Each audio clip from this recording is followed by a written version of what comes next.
Welcome back to the channel traders. This is a market analysis video for the week starting from 29th of March. So I have picked up some stocks and two indices as always. So the stocks are Reliance, Larsen Tubro, Maruti, Jindal Steel and Alembic Pharmaceuticals. So all these stocks will give some kind of educational knowledge to you all. So this video is going to be profitable as well as knowledgeable for you all. So the only thing that you have to do is share this video with your friends, your family or any person who is trading into stock market with this strategies, or these strategies will help him to gain more confidence and uh, make more profit out of the stock market. Okay, so all the stocks are at very important levels. Those might be some patterns of the charts or any RSI divergence or any indicator based trade. So in this video there is much more about education rather than analysis. So let's start with Reliance. So the first stock is Reliance. So Reliance, as you can see, let's see on a 15-minute time frame. So you can see Reliance is on a very important support zone. Reliance is on a very important support zone. This zone reacted as a support area for a larger time frame. Okay, so this is a good support zone. You can see. I'll show you the areas where it gave support. So somewhere around this it gave resistance, here it gave support, here it is giving support, here it might give a support or give a breakdown. This is the area where it gave resistance, this is the area where it gave resistance, this is again a resistance area. You can see this is also again a resistance area. So as you can see, this area is very important and very crucial for Reliance to sustain, or if it does not sustain then we can see greater targets downside. Also if it sustains then we can see a good targets above, because a rally in Reliance is pending, a positive and upside rally is pending in Reliance. So we can expect कि यहाँ से Reliance काफ़ी अच्छा moment दे सकता है. सो अब अगर यहाँ से रिलायंस इस रेंज से ब्रेकआउट देता है, दैट इज़ 2010 से ऊपर अगर वो जाता है तो आप पहला टारगेट, मैं स्विंग ट्रेड्स के टारगेट आपको दे रहा हूँ और मोस्ट प्रोबेबली ये सारे टारगेट्स मेरे हिसाब से तो आपको इंट्राडे में मिलने चाहिए. नहीं मिलता तो आपको जो स्विंग ट्रेड लेना है अप्रैल एक्सपायरी के फ्यूचर्स के अंदर, तो उसके लिए मैं आपको कुछ ट्रेड्स दे रहा हूँ. तो ये आपका पहला टारगेट रहेगा, ये आपका तक ऑलमोस्ट दूसरा टारगेट आप ये रख सकते हो. Third target can be this zone and fourth and final target, इसके अगले टारगेट्स मैं आपको पक्का अपडेट करूँगा. मतलब जहाँ से मैंने ब्रेकआउट लेवल दिया है वहाँ से 100 पॉइंट्स तक मैंने 4 टारगेट्स आपको दे दिए. 2010 से ऊपर मैंने बाय दिया, 2110 तक मैंने आपको टारगेट्स दिए हैं. ये है अपसाइड वाले टारगेट्स. अगर इस रेंज से नीचे ब्रेकडाउन जाता है तो ये आपका पहला टारगेट, ये ऑलमोस्ट आपको दूसरा टारगेट, ये थर्ड टारगेट, और अगर रैली और नीचे जाती है तो this is your fourth target, जिसके लिए मुझे नहीं लगता कि ये फोर्थ टारगेट भी अचीव होगा, क्योंकि मार्केट का ऑलमोस्ट करेक्शन मुझे जहाँ तक लगता है कंप्लीट हो चुका है. बट बैंक निफ्टी कुछ और बता रहा है, मैं बताता हूँ आपको कि क्या बैंक निफ्टी में किस तरीके का मोमेंट है. सो पहला स्टॉक था हमारे लिए रिलायंस. रिलायंस का मैंने आपको बाय और सेल लेवल दे दिया, मैंने लॉजिक बता दिया कि क्यों इस जोन पे हमको ट्रेड नहीं करना है. अगर इसी जोन में रहता है तो आपको ट्रेड नहीं करना है. किस लेवल से नीचे आप ट्रेड लोगे, दैट इज़ 1975 से नीचे ट्रेड लोगे और 2010 से ऊपर, मतलब 2010 से ऊपर आप बाय करोगे. सो ये सब कुछ था रिलायंस के बारे में. नेक्स्ट स्टॉक पे हम आते हैं. Next stock is Larsen and Toubro. Larsen and Toubro में दो बहुत इंपॉर्टेंट चीज़ें हो रही है. हमेशा आपने सुना रहेगा कि हर कोई बोलता है moving averages support and resistance की तरह काम करते हैं, बट कभी आपने उसको रियल लाइफ में टेस्ट नहीं किया होगा. इसीलिए मैंने Larsen and Toubro stock pick किया है, क्योंकि अगर आप इसमें देखो तो जो ये वाली लाइन है दैट इज़ 200 EM है, जो येलो वाली लाइन है 200 का EM है, वो रेजिस्टेंस की तरह रिएक्ट कर रहा है. और जो 50 का EM है that is the purple line, वो आपको एक सपोर्ट की तरह रिएक्ट कर रही है। तो आपके लिए एक ब्रेकआउट और ब्रेकडाउन लेवल्स तो इसी ने निकाल के दे दिया, सपोर्ट भी मिल गया, रेजिस्टेंस भी मिल गया through indicators, not through any kind of price action. ये सिर्फ इंडिकेटर बेस्ड निकाला है हमने। तो अब यहाँ से हम लोग क्या करेंगे, इन दोनों में से जब भी कहीं ब्रेकआउट आता है, अगर यहाँ से नीचे की तरफ ब्रेकआउट आता है, ब्रेकडाउन जाता है, तो हमारे लिए टारगेट्स मिल जाएंगे। और अगर यहाँ से ऊपर की तरफ ब्रेकआउट आता है तो इसके लिए भी हम टारगेट्स निकालते हैं। तो हम लोग रुकेंगे कि इस या तो 200 का मूविंग एवरेज अप साइड में कट करे, या तो 50 का मूविंग एवरेज डाउन साइड में कट करे। तो हम लोग पहला टारगेट रखेंगे, अगर अप साइड जाता है तो 1420 का, सेकंड टारगेट 1440 का, थर्ड टारगेट 1460 का। तो ये कुछ टारगेट्स हैं हमारे। अगर मार्केट यहाँ से रिवर्सल नहीं भी जाता है, तो अगर ऊपर की साइड जाता है कि अगर 200 का EMA कट करके ये ऊपर जा रहा है, तो हमारे लिए टारगेट्स बहुत अच्छे मिलते हैं। So these are the targets for you all कि आपको किस तरीके से ट्रेड करना है।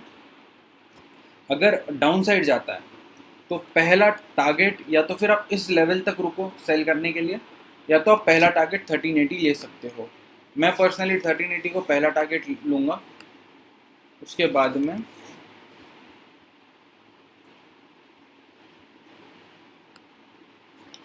दूसरा टारगेट मैं लूँगा 1360, एंड थर्ड टारगेट मैं ऑलमोस्ट 1340 तक लूँगा।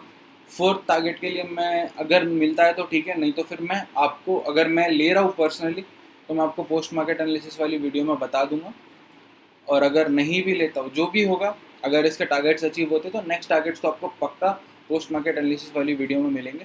पिछले पूरे वीक में मैं ट्रैवल कर रहा था, तो I did not post any video, एक भी वीडियो पोस्ट नहीं कर पाया, क्योंकि एक दिन पोस्ट करूँ 2 दिन ना करूँ, उससे अच्छा मैंने बोला एक वीक पूरा वीडियो पोस्ट ना करते हैं। तो मैंने यही सोचा कि वीडियो पोस्ट ही ना करते हैं, और न्यू मार्केट एनालिसिस के साथ में, न्यू एक्सपायरी के साथ हम लोग नई वीडियोस का स्टार्ट करते हैं। सो लार्सन एंड ट्यूब्रो का आपको मैंने लॉजिक भी बता दिया।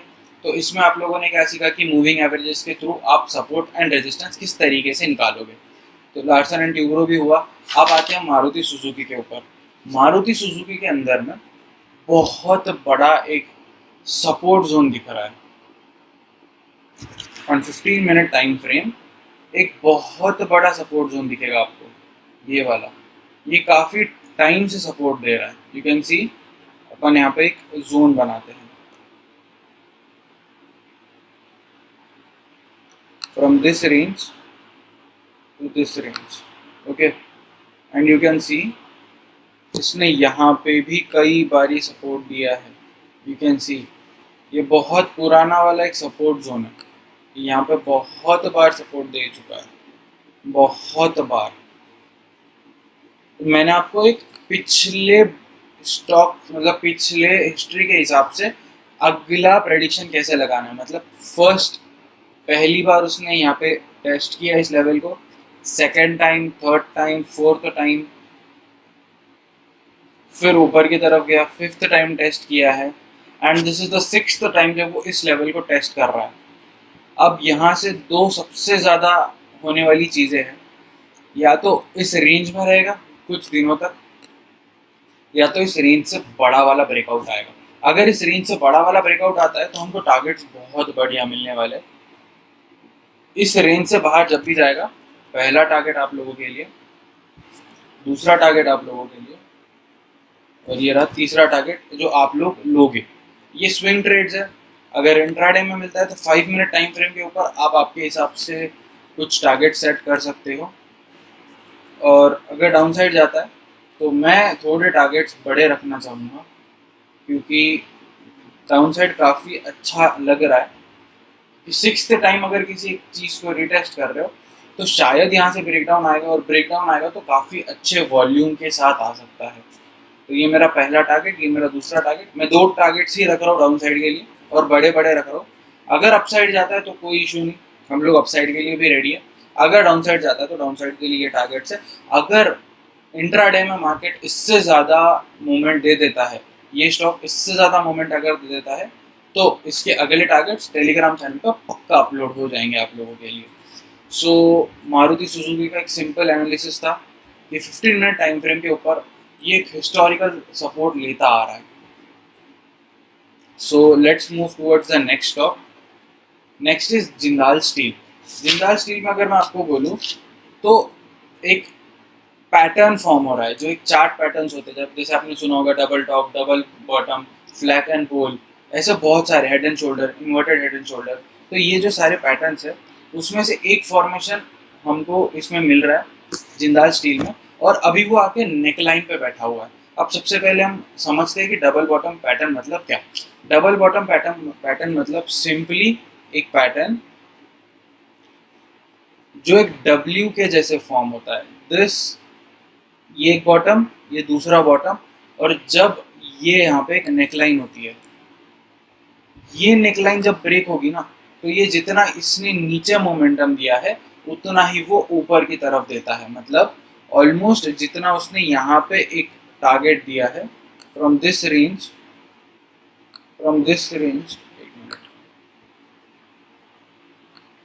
फ्रॉम हियर टू हियर, इसने जितना टारगेट दिया दैट इज ऑलमोस्ट 8.6%. तो इतना ही आपको टारगेट ऊपर की तरफ मिलेगा. 8.6 मतलब 10% का ऊपर का मोमेंटम हम एक अज्यूम कर सकते हैं. 5 to 10% का मोमेंटम ऊपर की तरफ आएगा. तो ये कुछ हम लोग अजम्पशन रख सकते हैं. सो एक्सैक्ट नेकलाइन ब्रेक के ऊपर वो बैठा हुआ है, वहां से उसने जस्ट ब्रेकआउट दिया और रिटेस्ट भी कर रहा है.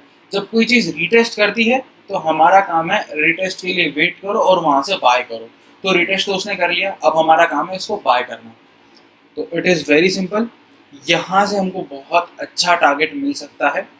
सो जिंदाल स्टील में मैं पर्सनली टारगेट पहला ये रखूँगा, दूसरा ये रखूँगा, और तीसरा ये टारगेट मेरा रहेगा. अगर नीचे जाता है तो इस रेंज में वो आ जाएगा, ये मेरा फाइनल टारगेट रहेगा. इनिशियल इसके बीच में आपको अगर कोई टारगेट्स लेने हैं तो आप आपके हिसाब से इंट्राडे में ले सकते हो, वरना अगर ये ऊपर की तरफ जाता है तो मेरे 3 टारगेट सेट है. तो जिंदाल स्टील का भी एनालिसिस मेरे हिसाब से ऐसा है. इसमें हम लोगों ने क्या सीखा, एक chart pattern, that is a W वाला एक पैटर्न फॉर्म हुआ जिसका एग्जैक्ट नेकलाइन ब्रेक के ऊपर कोई स्टॉक है, और नेकलाइन ब्रेक अगर होता है तो हमको बहुत अच्छे टारगेट्स मिलेंगे. अगर नेकलाइन ब्रेक नहीं होता है और अगर वो नीचे की तरफ आता है तो नीचे वो वहीं आएगा जहाँ से उसने फर्स्ट टाइम सपोर्ट लिया था. फर्स्ट टाइम तो यहाँ पे उसने फर्स्ट टाइम सपोर्ट लिया था, सेकंड टाइम भी वहीं से सपोर्ट लिया, तो वापस उसी रेंज में आ सकता है. तो इसीलिए हमने उसमें फाइनल टारगेट रख लिया कि जिंदाल स्टील वहां तक जाएगा. अगर बाइंग जाता है तो बाइंग के लिए हमने तो बहुत अच्छे टारगेट्स रखे हुए हैं. Next stock is Alembic pharma. Alembic pharma में 15 मिनट टाइम फ्रेम के ऊपर एक बहुत अच्छा ब्रेकआउट दिख रहा है. You can see this area, बहुत इंपॉर्टेंट जोन है. यहाँ पे पहले इसी स्टॉक ने यहाँ पे पहले पूरा सपोर्ट लिया है, यहाँ पे भी सपोर्ट लिया है पूरा टाइम, यहाँ से ब्रेकडाउन दिया, अब ये रेजिस्टेंस की तरह रिएक्ट कर रहा है. अब ये यहाँ से एक तो ब्रेकआउट देगा तो आपका पहला टारगेट ये, दूसरा टारगेट ये, और तीसरा टारगेट ये, और चौथा टारगेट आपको जितना लेना है अगर आप यहाँ तक होल्ड कर सकते हो इस रेंज तक तो वेल एंड गुड, ये टारगेट भी आपको मिल सकता है. और इससे ऊपर भी अगर जाता है तो 1100 के ऊपर आप होल्ड कर सकते हो. वो आपका एक फाइनल टारगेट आप रख सकते हो अगर आपकी होल्डिंग कैपेसिटी है उतनी ज़्यादा. बट अगर ये स्टॉक नीचे आता है, मतलब यहीं से फिर रेजिस्टेंस लेके नीचे आता है, तो अगर नीचे आता है तो आपका पहला टारगेट, आपके लिए दूसरा टारगेट भी यही रहेगा, और तीसरा टारगेट ये, और फाइनल टारगेट अगर आप रुक सकते हो, इतना होल्ड कर सकते हो, तो this can be taken as a final target. इससे नीचे अगर और जाता है तो इसका पूरा अपडेट मैं आपको टेलीग्राम चैनल पे दे दूंगा, क्योंकि दिस वीडियो, ये वाली जो पूरी एक स्टॉक्स बेस्ड वीडियो मैं सिर्फ संडे के दिन बना सकता हूँ आप सब लोगों के लिए. तो अगर इसके टारगेट्स एक्सीड होते हैं या टारगेट्स चेंज होते हैं तो मैं आपको वो अपडेट पक्का कर दूंगा. और पर्सनली क्या ट्रेड्स ले रहा हूँ ये भी ट्रेड्स मेरे टेलीग्राम पे अपडेट हो जाते हैं. अब हम आते हैं मेजर इंडाइसेस के ऊपर. अब निफ्टी में भी और बैंक निफ्टी में भी एक सिमिलर तरीके का पैटर्न फॉर्म हो रहा है. I will show you. Nifty के अंदर और बैंक निफ्टी के अंदर you can see both are identical, almost identical pattern है. मतलब 200 का ईएमए एक रेजिस्टेंस की तरह रिएक्ट कर रहा है और 50 का ईएमए सपोर्ट की तरह रिएक्ट कर रहा है. Same in this case you can सी यहाँ पे सपोर्ट है, यहाँ पे रेजिस्टेंस है, यहाँ पे रेजिस्टेंस है, यहीं पे सपोर्ट है। तो अब इसमें भी हम लोग वही एज्यूम कर सकते हैं कि 200 का मूविंग एवरेज ऊपर कटेगा या तो 50 का मूविंग एवरेज नीचे की तरफ कटेगा, और जिस साइड भी कटेगा टारगेट्स हमको बड़े मिलने वाले हैं, तो ये हम एज्यूम करके चल सकते हैं। सो बैंक निफ्टी के लिए अगर अपसाइड जाता है तो मैं पर्सनली इस जोन से ऊपर में मेरी बाइंग जो है मैं थोड़ी और स्टार्ट कर दूंगा। I have already bought some futures lot, but अब मैं यहाँ से और थोड़ा बाइंग करूँगा। जब 33,600 से ऊपर वो सस्टेन कर जाएगा मैं और थोड़ा सा बाइंग करूँगा। यहाँ पे शायद मैं थोड़ी सी प्रॉफिट बुकिंग कर दूँ या तो फिर और क्वांटिटीज ऐड करूँ। जो भी मैं करूँगा वो आपको मैं अपडेट कर दूँगा। तो ये मेरा दूसरा टारगेट भी मैंने दे दिया आपको, और तीसरा मतलब दूसरा टारगेट 34,420, फर्स्ट टारगेट 34,000, 33,600 से ऊपर आप लोग बाय करो। अगर उससे ऊपर नहीं जाता है तो कोई प्रॉब्लम नहीं है, आप उसको सेल साइड जा सकते हो। सेल साइड के लिए इस जोन से नीचे सेल करना, दैट इज 33,200 से नीचे सेल करना। 32,800 आपका पहला टारगेट, 32,400 आपका दूसरा टारगेट। इससे नीचे और जाता है तो आप 32,000 तक एक जोन पकड़ के चल सकते हो कि 32,000 तक जाएगा मार्केट। अपसाइड का एक फाइनल टारगेट मैं आपको दे देता हूँ, that can be taken as 34,880 या 34,900 तक आप एक ये इंट्राडे में आप फाइनल टारगेट रख सकते हो। अगर निफ्टी में ब्रेकडाउन आता है, अगर निफ्टी में ब्रेकडाउन आता है तो मेरा पहला टारगेट मतलब मैं इस लेवल से नीचे सेल करूँगा, इस लेवल से नीचे सेल करूँगा। यहाँ पे मैं मेरा स्टॉप लॉस पहला टारगेट रखूँगा, यहाँ पे दूसरा टारगेट रखूँगा, और यहाँ पे मैं मेरा तीसरा टारगेट रखूँगा। अगर अपसाइड जाता है इस लेवल से ऊपर मैं बाय करूँगा, पहला टारगेट, दूसरा टारगेट और मेरा तीसरा target. So this is what I think Nifty और बैंक निफ्टी कल रिएक्ट करेंगे। मैं कल का ही व्यू इसके लिए दे रहा हूँ क्योंकि पोस्ट मार्केट एनालिसिस वाली वीडियो में मैं आपको इसका नेक्स्ट अपडेट्स तो दे सकता हूँ, बट स्टॉक्स का मैं आपको नहीं दे पाता हूँ। एक छोटा सा व्यू तो दे सकता हूँ बट एक पूरा एनालिसिस नहीं दे सकता हूँ। बट बैंक निफ्टी के और निफ्टी के ऊपर मैं पूरा एनालिसिस दे पाता हूँ एक 5 मिनट की वीडियो में। सो इसीलिए मैं आपको सिर्फ निफ्टी और बैंक निफ्टी में इंट्राडे के ही टारगेट्स दे रहा हूँ, और अगर इंट्राडे में अचीव नहीं भी होते तो ये आपको स्विंग में तो पक्का मिलेंगे। तो ये कुछ मेरे हिसाब से मार्केट का एनालिसिस था, जिसमें से मैंने 5 स्टॉक्स और 2 इंडेक्स आप लोगों के लिए एनालाइज करके दे दिया हो। अब इसके अंदर आपका क्या रोल है, आप इस वीडियो को देखो, आपके चार्ट्स के ऊपर लेवल्स मार्क कर लो, नोट कर लो, जैसे मैंने यहाँ पे पर्सनली खुद नोट किया है, तो आप लोग भी नोट कर लो। मतलब आप जब भी ट्रेड करो तो आपके पास अगर आपका जहाँ पे आपने लेवल्स मार्क करी अगर वो सिस्टम नहीं है तो आपके पास आपकी बुक तो है। आप आपकी बुक के अंदर में वो सारी चीज़ें देख सकते हो कि हाँ मैंने इस लेवल से ऊपर बाय करना, मैंने इस लेवल से नीचे सेल करना है, मेरा पहला टारगेट है, मेरा दूसरा टारगेट है, क्या लॉजिक था मेरा ट्रेड लेने से पहले। ये सब आप पहले अगर एक प्री डिफाइंड प्लान बना के चलते हो तो ये आपको बहुत प्रॉफिटेबल रहेगा। अब इसके साथ में आपको दूसरी एक चीज़ करनी है, इस वीडियो को लाइक करना है, शेयर करना है, चैनल को सब्सक्राइब करना है, बेल आइकन दबाना है, और हमको जितना ज़्यादा सपोर्ट कर सकते हो ग्रो होने से वो आप सपोर्ट कर सकते हो। इसके साथ में आप सबको very happy Holi, and I hope कि इस होलिका दहन के साथ आपके सारे निगेटिव थॉट्स, निगेटिविटी सारी चीज़ें चली जाए and you come out to be a positive person. So this was all from my side, signing off. Thank you and happy trading to you all guys. Bye.